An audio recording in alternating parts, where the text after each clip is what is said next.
Alors, on corrige le 37, A et B, page 100. Il s'agit de repérer un facteur commun et ensuite de factoriser. Donc, ça veut dire qu'ici, dans ces factorisations, on vous dit déjà la méthode à appliquer. Donc, on vous dit déjà qu'il y a un facteur commun. Donc, on repère d'abord combien est-ce qu'il y a de termes dans l'expression de départ.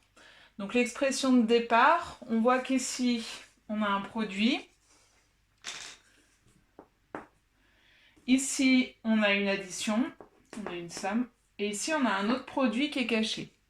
Ça veut dire que les produits étant prioritaires, on a ce produit-là qui est prioritaire, celui-là aussi, et la dernière opération à être effectuée, c'est la somme qui est là. Donc ça veut bien dire que cette expression peut être factorisée. Elle est pour l'instant sous la forme d'une somme. Et il y a une seule somme et deux termes.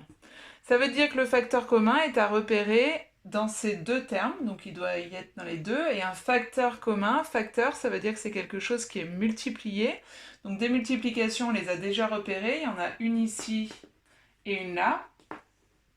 Donc le facteur commun doit se trouver entre ces deux-là facteurs et entre ces deux-là.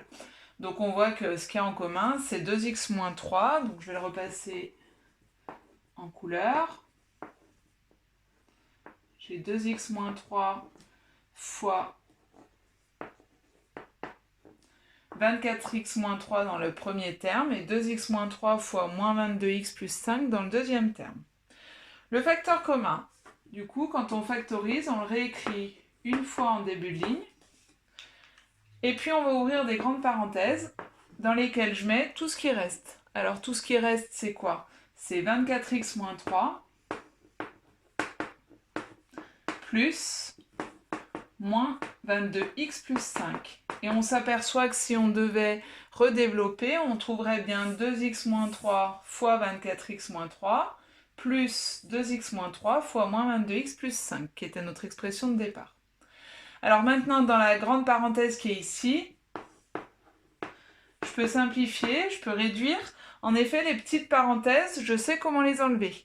S'il n'y a rien devant ou un plus devant, je peux les enlever sans rien changer. Et c'est le cas ici.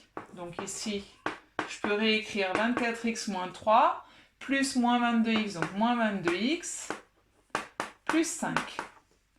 Et donc quand je réduis, j'obtiens finalement 2x moins 3, facteur de 24x moins 22x, 2x, moins 3 plus 5, plus 2.